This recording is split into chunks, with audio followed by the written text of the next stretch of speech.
ప్రజాపాలన ప్రగతి ప్రణాళికలో భాగంగా మహిళా అభివృద్ధి మహిళల యొక్క ప్రగతి ప్రణాళికలో భాగంగా ఈ వారోత్సవాలను మనం నిర్వహించుకుంటున్నాం. ఈ సందర్భంగా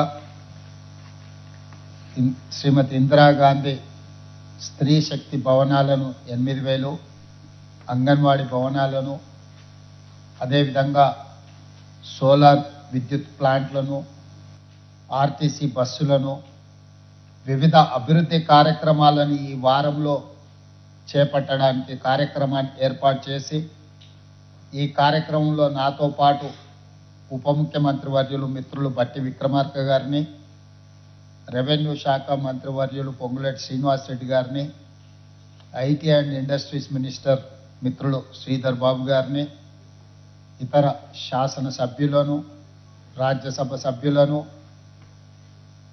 శాసన సభ్యులను, ఉన్నతాధికారులను, సంబంధిత శాఖ మంత్రివర్యులు సోదరిమణి శ్రీమతి సీతక్క గారు ఈ కార్యక్రమాన్ని ఏర్పాటు చేసి, ఈరోజు దేశంలోనే ఒక సంచలన నిర్ణయం, ఇంత గొప్ప కార్యక్రమము, మహిళల్ని స్వశక్తి మీద ఆర్థికంగా తమ కాళ్ళ మీద తాము నిలబడి తాము నిర్వహిస్తున్న వ్యాపారాలను తమ సొంత భవనాల నుంచే నిర్వహించే విధంగా ఒక అద్భుతమైన కార్యక్రమాన్ని 8,000 భవనాలను ఒకే రోజు ఒకే నిమిషము ఒకే సమయంలో ప్రారంభించుకునే ఒక గొప్ప అవకాశాన్ని మంత్రివర్యులు సీతక్క గారు ఏర్పాటు చేసి దేశానికే ఆదర్శంగా తెలంగాణ రాష్ట్ర ప్రభుత్వాన్ని నిలబెట్టినందుకు మనస్ఫూర్తిగా ఈ కార్యక్రమంలో పాల్గొంటున్న తెలంగాణ రాష్ట్ర నలుమూలల మా సోదరిమణులందరికీ నా తరఫున శుభాకాంక్షలు తెలియజేస్తున్నా. ఈనాడు రాష్ట్ర ప్రభుత్వము తెలంగాణ ఆడబిడ్డల ఆశీర్వాదంతో ఈ ప్రజాప్రభుత్వం ఏర్పడ్డది. ఈ ప్రజాప్రభుత్వంలో ప్రగతి ప్రణాళిక కార్యక్రమాన్ని తీసుకొని ఈరోజు రాష్ట్రాన్ని ముందుకు నడిపించే పనిలో భాగంగా మహిళలు అభివృద్ధి సాధించినప్పుడే రాష్ట్రం ఆర్థికంగా నిలబడుతుంది. మహిళల్ని ఆర్థికంగా నిలబెట్టడానికి అవసరమైన ప్రణాళికలను రచించుకోవాలి అని చెప్పి ఈనాడు మన ప్రభుత్వం చిత్తశుద్ధితో ప్రయత్నం చేస్తుంది. అందులో భాగంగానే ప్రభుత్వం డిసెంబర్ 7, 2023 నాడు ప్రారంభిస్తే బాధ్యత తీసుకుంటే 2 రోజుల్లోనే మహిళా శక్తి రాష్ట్ర నలుమూలల మహిళలకు ఆర్టీసీలో ఉచిత ప్రయాణాన్ని మన కార్యక్రమాన్ని తీసుకొని ఈరోజు రాష్ట్రం నలుమూలల దాదాపుగా 29 నెలల్లో 10,000 కోట్ల రూపాయల పైగా ఆర్థిక మంత్రివర్యులు బట్టి గారు మహిళల ఉచిత బస్సు ప్రయాణానికి ఆర్టీసీ కార్పొరేషన్కు చెల్లించడం జరిగింది. చాలా సందర్భాలలో గిట్టని వాళ్ళు మహిళలకు ఉచిత బస్సు ప్రయాణాన్ని రద్దు చేయాలి, మహిళలకు ఉచిత బస్సు ప్రయాణం అవసరం లేదు అని చెప్పి కొంతమంది ప్రయత్నాలు చేసిండ్రు. మీరందరూ చూసిండ్రు. కొంతమందిని రెచ్చగొట్టి ఆటో కార్మికులను, రిక్షా కార్మికులను మహిళలకు బస్సు ఉచిత సౌకర్యం ఏర్పాటు చేయడం వల్ల తమకు నష్టం జరుగుతుంది అని చెప్పి కొన్ని కార్యక్రమాలు తీసుకొచ్చింది. అయినా ప్రభుత్వము మహిళా అభ్యున్నతే రాష్ట్ర అభ్యున్నతి అని భావించి ఎవరు ఏ రకంగా అడ్డుపడ్డా ఆర్టీసీ బస్సు ఉచిత ప్రయాణాన్ని రద్దు చేయాలని కుట్రలు చేసినా తిప్పికొట్టి మహిళలకు రాష్ట్రం నలుమూలల ఉచిత బస్సు ప్రయాణాన్ని ప్రభుత్వం ఏర్పాటు చేసింది. అయితే చాలామంది మహిళలు బస్సులో ఉచితంగా ప్రయాణం చేస్తున్నారని ఒక భావన కలుగుతున్న సందర్భంలో బస్సులకే యజమానులను చెయ్యాలి, ఈ బస్సులకు ఉచిత ప్రయాణమే కాదు బస్సులకు మహిళల్ని యజమానులను చెయ్యాలి అని రాష్ట్రంలో 1000 బస్సులను మహిళా సంఘాల వాళ్ళు కొనుగోలు చేసి ఆర్టీసీకి ఈరోజు వాళ్ళే ప్రతి నెల 70,000 రూపాయల మంత్లీ రెంటల్స్తోనే ఈరోజు బస్సులను ఇచ్చే విధంగా ప్రణాళికలు రచించినాం. అందులో భాగంగానే 553 బస్సులను ఈనాడు మనం డెడికేట్ చేయబోతున్నాము. అయితే ఎక్కడికక్కడ చేయాలన్న ఆలోచన వస్తే సీతక్క గారితో మాట్లాడి లేదు అన్ని మండలాల నుంచి మండలానికి ఒక బస్సు ఇక్కడ పడే గ్రౌండ్లో మనందరం ఒక దగ్గర చేరి ఈ సంతోషాన్ని మనందరం ఒక కుటుంబం లాగా పంచుకొని అన్ని మండలాల నుంచి పరేడ్ గ్రౌండ్లో వచ్చి 5 తారీఖు నాడు సాయంత్రం ఈ బస్సులను ప్రారంభోత్సవ కార్యక్రమాన్ని చేసుకొని తిరిగి మళ్ళీ మీ మండలాలకు మీరు వెళ్ళే విధంగా మిమ్మల్ని అందరినీ కలవాలన్న ఆలోచనతో మంత్రివర్గం అందరూ ఆలోచన చేస్తున్నారు. అందుకోసమని ఆ కార్యక్రమాన్ని కూడా ఈరోజు మనం తీసుకోవడం జరిగింది. అదేవిధంగా సోలార్ వ్యాపారం అంటే అదానీలో అంబానీలో లేకపోతే గొప్ప గొప్ప సంస్థలు మాత్రమే చేస్తాయని ఒక చర్చ ఉండే. ఈరోజు అదానీ అంబానీలతో మా ఆడబిడ్డలు పోటీ పడాలి అని సోలార్ విద్యుత్ ఉత్పత్తి 1000 మెగావాట్ల ప్రాజెక్టులు మీకు ఇవ్వాలి అని ఆ విద్యుత్ శాఖ మంత్రివర్యులు భట్టి గారు మేమందరం తీసుకొని ఈరోజు ఆ కార్యక్రమాన్ని కూడా మనం ముందుకు తీసుకెళ్తున్నాం. ఈరోజు ఇండియన్ ఆయిల్ కార్పొరేషన్ కానీ భారత్ పెట్రోలియం కానీ లేకపోతే రిలయన్స్ సంస్థలు పెట్రోల్ బంకుల వ్యాపారం చేస్తున్నాయి. అక్కడక్కడ మనం నేషనల్ హైవేస్ మీద పోతుంటే రిలయన్స్ సంస్థ పెట్రోల్ బంకులు కనిపిస్తుండే. అందుకే ఈరోజు రిలయన్స్ అంబానీలు చేసే వ్యాపారం మా ఆడబిడ్డలు కూడా చెయ్యాలి అని చెప్పి ఈరోజు జిల్లా కేంద్రాలలో మహిళలకు మనం పెట్రోల్ బంకుల వ్యాపారం పెట్టించడం జరిగింది. ఇప్పుడు దాదాపుగా 4 లక్షల నుంచి 5 లక్షలు ప్రతి నెల సంపాదించుకుంటున్నారు. ప్రతి జిల్లా కేంద్రంలో వీలైనంత మేరకు పెట్రోల్ బంకులకు స్థలాలు కేటాయించి ఆడబిడ్డలతో పెట్రోల్ బంకుల వ్యాపారం చేయించాలని రాష్ట్ర స్థాయిలో కూడా ఈరోజు మనం వీటిని విస్తరించి వీళ్ళందరినీ కూడా మనం ప్రోత్సహించాలని ఈరోజు నిర్ణయం తీసుకున్నాం.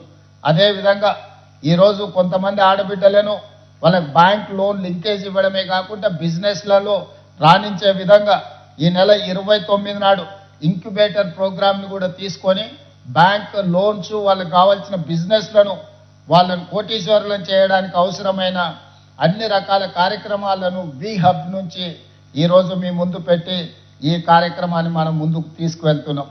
ఈరోజు ప్రతి వ్యాపారంలో మారుమూల గ్రామాలలో ఉండే మహిళలు ఆర్థికంగా నిలబడాలి అని ఆర్టీసీ బస్సులు కావచ్చు, సోలార్ విద్యుత్ ఉత్పత్తి కావచ్చు, పెట్రోల్ బంకుల నిర్వహణ కావచ్చు.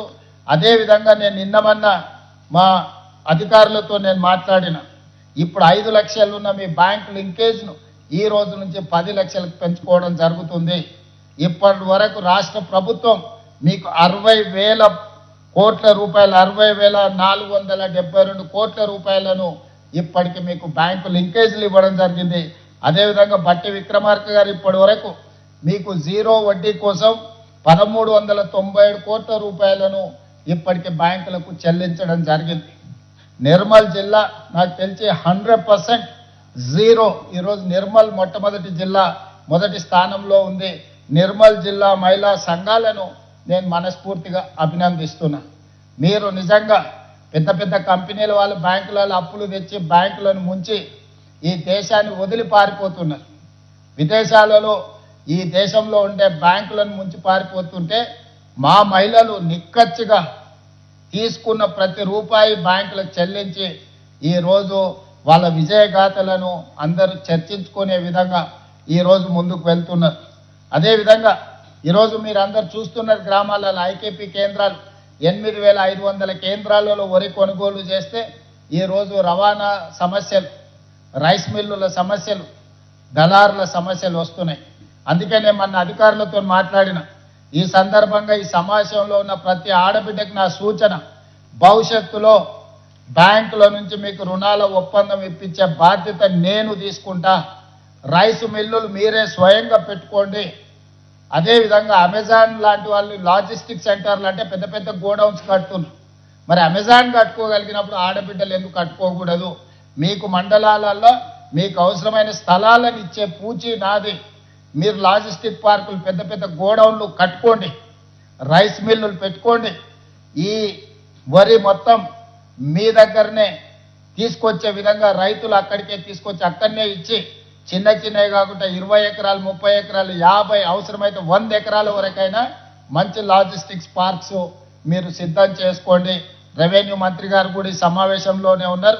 ఎక్కడైనా భూములు, ప్రభుత్వ భూములు ఉన్నా, రోడ్డు దారి ఉంటే చాలు, ఊరికి కొంచెం దూరంగా ఉన్న ఈరోజు రైస్ మిల్లులు పెట్టుకోవడానికి, గోడౌన్లు కట్టుకోవడానికి, ఈరోజు మిల్లులకు మనము వేల మెట్రిక్ టన్నులు ఈరోజు మనము వడ్లిస్తే వాళ్ళు అమ్మేసుకొని మనకు అసలు వెనక్కి చెల్లించడం లేదు.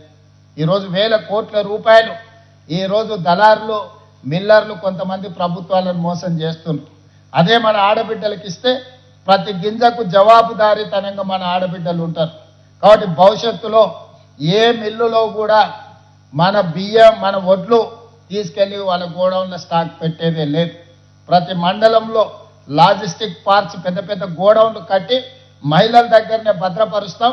మహిళల దగ్గర నుంచే మిల్లర్లు వడ్లు తీసుకెళ్ళాలి, మళ్ళీ బియ్యం చేసి తీసుకొచ్చి అక్కడ అప్పగించే విధంగా ప్రణాళికలు, కార్యాచరణ మనం సిద్ధం చేస్తున్నాం. ఈ దానికి కూడా మా సంఘాలను, జిల్లా కలెక్టర్లందరికీ నేను ఈ సందర్భంగా ఆదేశాలు ఇస్తున్నా. ప్రతి మండలంలో 2 నుంచి 4 వరకు ఇట్లాంటి ప్రాంతాలను ఎతికి భూసేకరణతో పాటు ప్రతిపాదనలు, అదేవిధంగా అక్కడ లాజిస్టిక్స్ అంటే గోడౌన్స్ కట్టడానికి, మిల్లులు పెట్టుకోవడానికి ఏ విధమైన ప్రాజెక్ట్ రిపోర్ట్స్ అవసరమో సంఘాలతో కూర్చొని కన్సల్టెంట్స్ని పెట్టి ప్రతిపాదనని ప్రభుత్వానికి పంపించండి. తక్షణమే వాటిని మంజూరు చేసే బాధ్యత రాష్ట్ర ప్రభుత్వం తీసుకుంటుంది. 0 వడ్డీతో బ్యాంకుల లింకేజ్ కూడా రాష్ట్ర ప్రభుత్వం బ్యాంకర్స్తో మాట్లాడి, ఆర్థిక మంత్రి గారు స్టేట్ లెవెల్ బ్యాంకింగ్ వాళ్ళతో ఎస్ఎల్బిసి మీటింగులు పెట్టి వాళ్ళకి కావాల్సిన రుణాలు కానీ, వాళ్ళకి కావాల్సిన నిధుల మంజూరీకి మంత్రి గారు సహకారం ఇస్తారు. ఆ పైన ఏదైనా అవసరం ఉన్నప్పుడు నేను కూడా పూర్తి స్థాయిలో ఇందులో పాల్గొంటాను. ఇదే కాకుండా ఈరోజు మనం సూపర్ బజార్లు చూస్తున్నాం. ఒక దగ్గర పోతే బిగ్ బజార్ కనిపిస్తుంది, ఇంకొక దగ్గర పోతే డీమార్ట్ కనిపిస్తుంది, ఇంకొక దగ్గర పోతే ఇంకేదో పెద్ద కంపెనీలు, చైన్ సూపర్ బజార్లు వస్తున్నాయి. అందుకే నేను మా ఆడబిడ్డలకు సూచన చేస్తున్నా, కొనుగోలు చేసేదే మీరు, సూపర్ బజార్లకు వెళ్ళి వస్తువులు కొనుక్కుంటున్నదే మీరు. మీరే 67 లక్షల సైన్యం ఉన్నారు, అంటే 67 లక్షల కుటుంబాలు మీరు కొనుక్కుంటేనే ఆ సూపర్ బజార్లు ఈరోజు వ్యాపారం చేసుకుంటున్నాయి. అందుకే మహిళా శక్తి సూపర్ బజార్ మీరు ఒక కార్పొరేట్ విధానాన్ని ఇచ్చేసుకోండి. మిత్రులు ఎన్ఎం శ్రీనివాస్ రెడ్డి గారు నాకు ఈ సూచన చేసిండ్రు, నాకు బాగా నచ్చింది. రాష్ట్ర ప్రభుత్వం నుంచి కొంత కార్పస్ ఫండ్ ఇస్తాం, మా తరఫున కూడా కొంత పెట్టుబడి పెడతాం. మీరు కూడా దీన్ని ఒక కార్పొరేట్ స్ట్రక్చర్ డిజైన్ చేసుకొని షేర్స్ క్రియేట్ చేయండి. ప్రతి మహిళ ఒక 5,000 ఒక 10,000 ఇందులో పెట్టుబడి పెట్టి భాగస్వాములు అయితే రాష్ట్ర నలుమూలల మహిళా శక్తి సూపర్ బజార్లు వస్తాయి. అప్పుడు 100,000 కోట్ల రూపాయల వ్యాపారం మీరే చేసుకోవచ్చు, మీ లాభాలు మీరే తీసుకోవచ్చు. ప్రజలు ఏమి కొనుక్కోవాలనుకున్నా నిత్యావసర వస్తువులు కానీ, అత్యవసర వస్తువులు కానీ, తిను బండారాలు కానీ, ఇతర ఏమి కావాలన్నా, మంచి నూనె, ఉప్పు, పప్పు, బెల్లం, చింతపండు ఏమి కావాలన్నా ఒక నాణ్యమైన వస్తువును కొనాలంటే మహిళా శక్తి సూపర్ బజార్లోనే కొనుక్కోవాలనే విధంగా మీరు బ్రాండ్ను ప్రమోట్ చేసుకోండి. మీకు పట్టణాలలో అవసరమైన ల్యాండ్ను ప్రభుత్వాలు ఎక్కడున్నా నామినల్ రెంట్ మీద మీకు మంజూరు చేపించే బాధ్యత నాది. అదేవిధంగా మున్సిపాలిటీలలో, మున్సిపల్ కార్పొరేషన్లో, జిల్లాలలో కూడా ఈ సూపర్ బజార్లను మీరు పెంచుకోండి. మొదటి విడతగా నియోజకవర్గానికి ఒక మంచి సూపర్ బజార్ పెట్టుకోండి. అప్పుడు 119 సూపర్ బజార్లు వస్తాయి. దీనికి సంబంధించి నేను మిత్రులు శ్రీనివాస్ రెడ్డి గారికి రిక్వెస్ట్ చేస్తున్నా, ప్రభుత్వ స్థలాలు ఎక్కడున్నా ఈ మహిళా సంఘాలకు నామినల్ రెంటు మీద 30 సంవత్సరాల దీర్ఘకాలిక లీజు మీరు ఇవ్వండి. అక్కడ వాళ్ళు బ్యాంకు లింకేజ్ పెట్టుకొని బ్రహ్మాండమైన సూపర్ బజార్లు కట్టుకుంటారు. అక్కడ అన్ని వస్తువులు, ఎందుకంటే గ్రామీణ ప్రాంతాలలో పంటలు పండించేది వీళ్ళే, పంటలు కొనుగోలు చేసేది వీళ్ళే ఐకేపీ కేంద్రాల ద్వారా. ఈరోజు మంచి ఆర్గానిక్ ఫుడ్ అంతా తీసుకొచ్చి సేకరించి మంచి బ్రహ్మాండమైన ప్యాకింగ్తోనే ఆ సూపర్ బజార్లలో ఈరోజు పెట్టుకుంటారు. ఎవరు కొన్నా కొనకపోయినా ఈ 67 లక్షల కుటుంబాలు ఈ సూపర్ బజార్లలో కొనుక్కుంటే ఇవి దేశంలోనే one of the best super బజార్లుగా రాణిస్తాయి. కాబట్టి భవిష్యత్తులో నేను ఇక్కడ ఉండే అధికారులకు, మా సీతక్క గారికి సూచన చేస్తున్నా, మీరు ఒక మంచి ప్రాజెక్ట్ రిపోర్ట్ తయారు చేసుకోండి.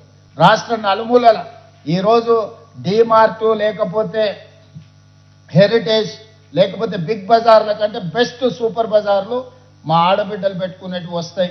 దానికి కావాల్సిన సంపూర్ణమైన సహకారాన్ని అందించడానికి ఈరోజు మా ప్రభుత్వం సిద్ధంగా ఉన్నది. అదేవిధంగా అక్కడ టీవీలో చూస్తుంటే, అక్కడ వీడియో కాన్ఫరెన్స్లో ఉన్న మా ఆడబిడ్డల్ని చూస్తుంటే చాలా సంతోషం అనిపిస్తుంది. అందరు పాలపిట్టల్లాగా అక్కడ బ్లూ కలర్లో కనిపిస్తున్నారు.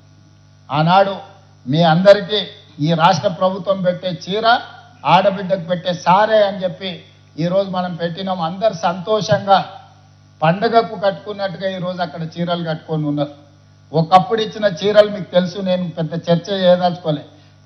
పంట పొలాలలో పిట్టల్ని బెదిరించడానికి కట్టేది తీసుకెళ్ళి, కానీ ఈరోజు ఆడబిడ్డలు పండుగ పూట కట్టుకున్నట్టుగా సారె పెడితే, పుట్టింటి వాళ్ళు సారె పెడితే ఏ విధంగా చీర కట్టుకుంటుందో ఆడబిడ్డ సంతోషంగా ఈరోజు మా ఆడబిడ్డలు అందరూ కూడా చీరలు కట్టుకొని ఈ వీడియో కాన్ఫరెన్స్లో పాల్గొంటే నిజంగా పోయిన సంవత్సరం మేము అందించిన చీరలు ఈరోజు మాకు సంతోషాన్ని అందించినాయి.